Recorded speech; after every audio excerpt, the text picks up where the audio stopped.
السلام علیکم ناظرین، گلوبل میمن ٹی وی کے نیوز بلیٹن کے ساتھ میں ہوں بشرا خان۔ سب سے پہلے شامل کریں گے نیوز ہیڈ لائنز۔ امارات نے آئی ایم ایف کو پاکستان کے لیے ایکسٹرنل فائنینسنگ کی یقین دہانی کروا دی۔ آئی ایم ایف کا ایکسٹرنل فائنینسنگ کے بارے میں ڈونر ممالک کے سفیروں سے رجوع۔ وزیر خزانہ کا کہنا ہے کہ آئی ایم ایف پروگرام کے لیے عوام پر مزید کوئی بوجھ نہیں ڈالا جائے گا۔ عام انتخابات، نواز شریف 2 روزہ دورے پر کوئٹہ پہنچ گئے۔ بلوچستان کی 20 سے زائد اہم شخصیات کی نون لیگ میں شمولیت متوقع۔ مسلم لیگ نون کے قائد پارٹی کنونشن سے بھی خطاب کریں گے۔ Cipher case, chairman P T I کی درخواست پر جیل ٹرائل روکنے کا حکم۔ عدالت نے جیل ٹرائل کی وجوہات پر مبنی تمام ریکارڈ بھی طلب کر لیا۔ توشہ خانہ جعلی رسیدوں کا کیس، بشرا بی بی کی عبوری ضمانت میں توسیع۔ بلاول بھٹو نے نون لیگ کو پاکستان مہنگائی لیگ قرار دے دیا۔ بلاول بھٹو کا کہنا تھا کہ اب ہم مزید کسی سلیکٹڈ کو برداشت نہیں کریں گے، ہم کسی کی سپورٹ یا مدد سے الیکشن نہیں لڑیں گے۔ لاہور ایک مرتبہ پھر دنیا کا آلودہ ترین شہر بن گیا۔ آلودہ ترین شہروں میں لاہور کا پھر پہلا نمبر۔ دھند سے پشاور سے رشکی تک M1 موٹر وے بند۔ ہیڈ لائنز آپ نے جانی، اور اب شامل کریں گے خبروں کی تفصیل۔ پاکستان بھر میں نمائندگان کا وسیع نیٹ ورک، ہر خبر جاننے کے لیے دیکھتے رہیے TNN TV۔ 1.25 کروڑ کی آبادی پر مشتمل کراچی میٹروپولیٹن سٹی میں صحت کے حوالے سے ہسپتال تو بہت، لیکن فزیو تھراپی سینٹر نایاب ہیں۔ الحمدللہ ہم نے اس کمی کو پورا کرتے ہوئے گلستان جوہر میں زبیداس فزیو تھراپی سینٹر کا آغاز کر دیا ہے۔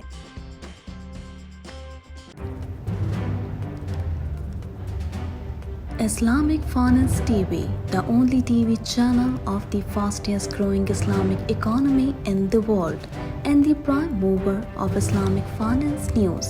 Follow us on our social media handles and watch our reports and educational program at www.islamicfinancetv.com. For advertisement, please contact us at islamicfinancetv@gmail.com.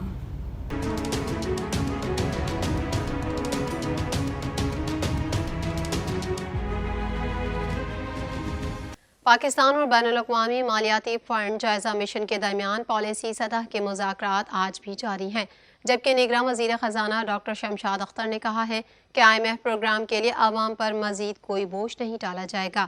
مزید تفصیلات اس رپورٹ میں۔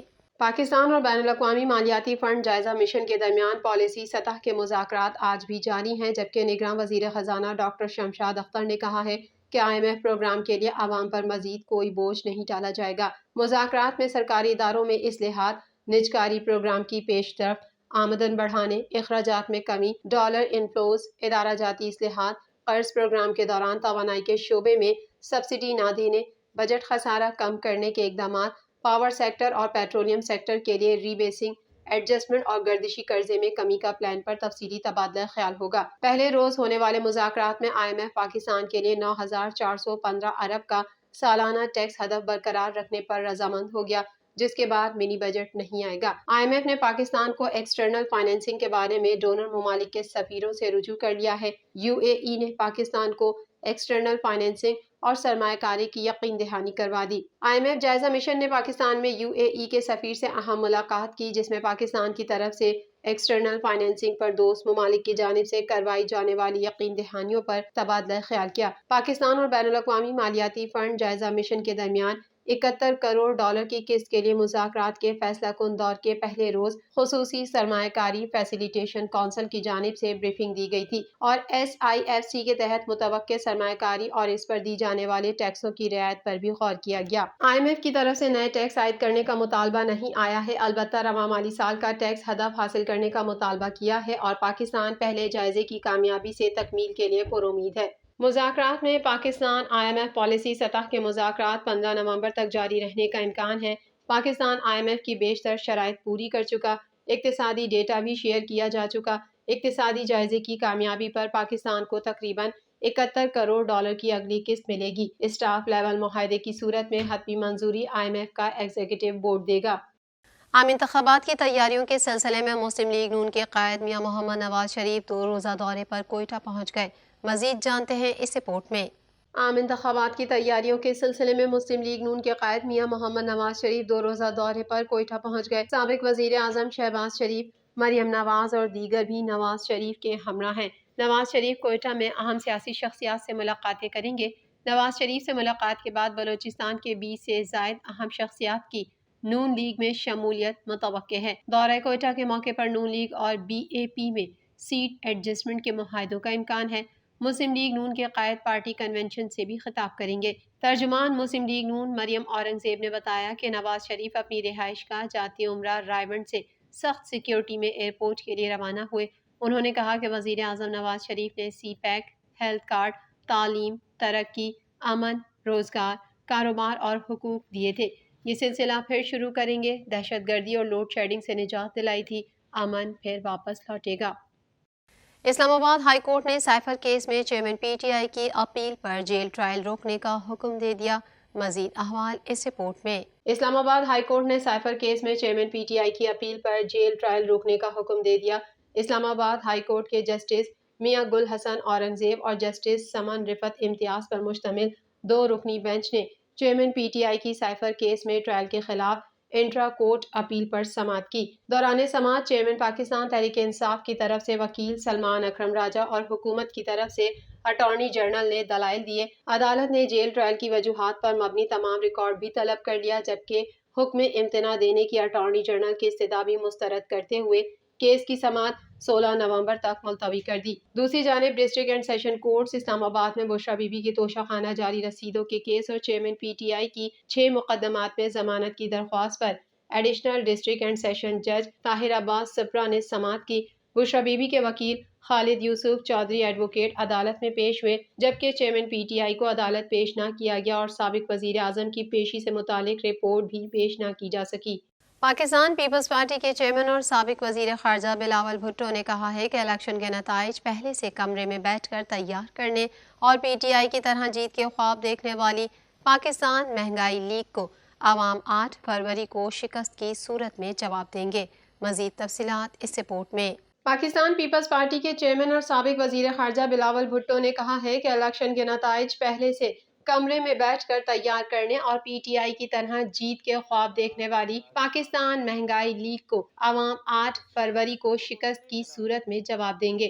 مٹی میں عوامی جلسہ عام سے خطاب کرتے ہوئے بلاول بھٹو نے کہا کہ انشاءاللہ عام انتخابات میں عوامی حکومت بنے گی۔ ہم اشرافیہ کو نہیں بلکہ عوام کو ریلیف دینے کے لیے اقدامات کریں گے۔ حکومت میں آنے کے بعد بے نظیر انکم سپورٹ کی طرح ہاری کارڈ بھی بنائیں گے تاکہ کسانوں کو کھاد بیج کے حوالے سے مدد فراہم کر سکیں، جبکہ بے روزگاری کے حوالے سے بھی ایک کارڈ بنائیں گے۔ ان کا کہنا تھا کہ کچھ قوتیں آج بھی ملک میں تقسیم کی سیاست چاہتی ہیں تاکہ عوام آپس میں متحد نہ ہو سکیں۔ پاکستان پیپلز پارٹی تقسیم کی سیاست کرنے والی قوتوں کے خلاف جدوجہد کر رہی ہے۔ بلاول بھٹو نے کہا کہ پاکستان پیپلز پارٹی نے عوام کو متحد کرنے اور بلا رنگ و نسل خدمت کی سیاست کی ہے۔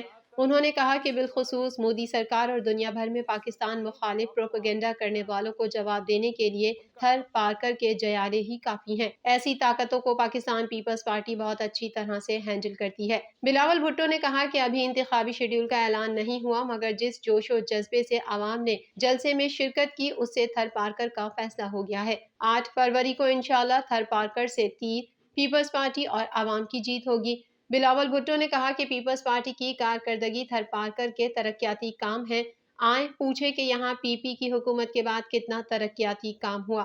مواصلاتی نظام، ایئرپورٹ، صحت کے نظام سمیت ساری صورت بدل دی۔ یہاں تھرکول بلاک 2 کا منصوبہ شروع ہونے سے معیشت بدلی، جس سے 20,000 نوجوانوں کے لیے روزگار کے مواقع بھی پیدا ہوئے۔ ان کا کہنا تھا کہ کمروں میں بیٹھ کر ابھی سے الیکشن کے نتائج اور منصوبے بنانے والوں کو پیپلز پارٹی 8 فروری کو جواب دے گی۔ ہم کسی کی سپورٹ یا مدد سے الیکشن نہیں لڑیں گے بلکہ اپنی کارکردگی پر انتخابات لڑیں گے۔ اگر عوام نے اپنا فیصلہ ہمارے حق میں سنایا تو خدمت کا سلسلہ جاری رکھیں گے اور اگر کسی اور کو منتخب کیا تو بھی نتائج کو قبول کریں گے۔ بلاول بھٹو نے کہا کہ عوام نے 5 سال سلیکٹڈ راج بھگتا ہے اور اب ہم مزید کسی سلیکٹڈ کو برداشت نہیں کریں گے۔ انتخابات میں عوام کے پاس 3 آپشنز ہوں گی۔ پہلا، تحریک انتشار جس نے عسکری تنصیبات پر حملے کیے اسے عوام رد کریں گے۔ پی ٹی آئی کی طرح نقل کر کے الیکشن جیتنے والی پاکستان مہنگائی لیگ کو عوام شکست دیں گے۔ اس موقع پر بلاول بھٹو نے مٹی کے عوام کو دیوالی کی مبارکباد بھی دی۔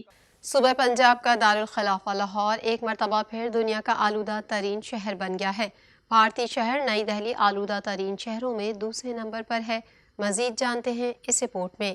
صوبہ پنجاب کا دارالخلافہ لاہور ایک مرتبہ پھر دنیا کا آلودہ ترین شہر بن گیا۔ بھارتی شہر نئی دہلی آلودہ ترین شہروں میں دوسرے نمبر پر ہے، جس کی فضا میں آلودگی 369 پارٹیکلیٹ میٹر ریکارڈ کی گئی۔ عالمی ماحولیاتی web site air quality index کے مطابق لاہور کی فضا میں آج صبح آلودگی 401 پارٹیکلیٹ میٹر ریکارڈ کی گئی۔ اس فہرست میں عراقی دارالحکومت بغداد 179 پارٹیکلیٹ میٹرز کے ساتھ چوتھے نمبر پر براجمان ہے۔ صوبہ پنجاب کے شہر لاہور اور اس کو گرد و نواح میں اسموگ اور ماحولیاتی آلودگی ایک بار پھر خطرناک حد تک بڑھ گئی۔